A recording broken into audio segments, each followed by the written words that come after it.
basszus mélyére temetve, csupán a sötétben, egy verembe, csak a gyilkolás csillog a szemekbe, és ott állsz remegve.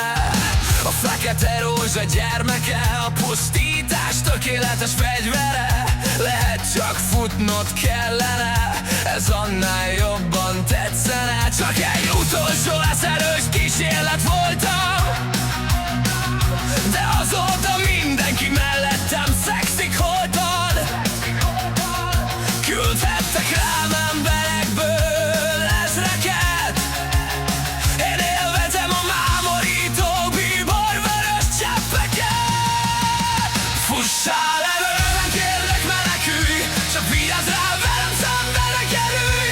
A véredre én folyton szomjazom, ha enni kezdek, azt örökké folytatom. A kalodám az mivel védhet téged, ha letépem magamról neked véget. Ne nézz a szemembe, ha az éjség rám tör, engem csak úgy ismernek, Brian.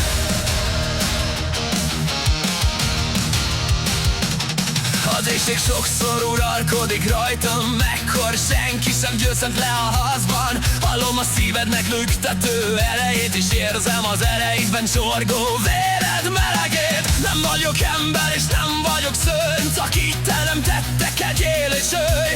Az ösztönök uralnak, nem félek semmitől, a vér folyik minden nőből és férfiből. Nem én döntöm el, ki érdemes az életre, csak enni akarok és vágyom a véredre. A láncaim letépve szabad lettem, ha keresnétek, vadászni mentem.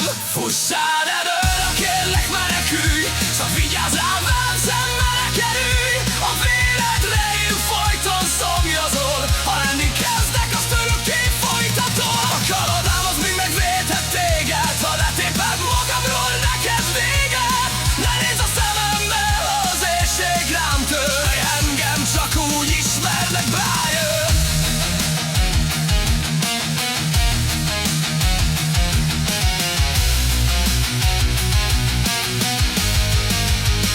Felfedezem az életet, hogy beszélő fák léteznek, és azt, hogy a kövek igenis véreznek.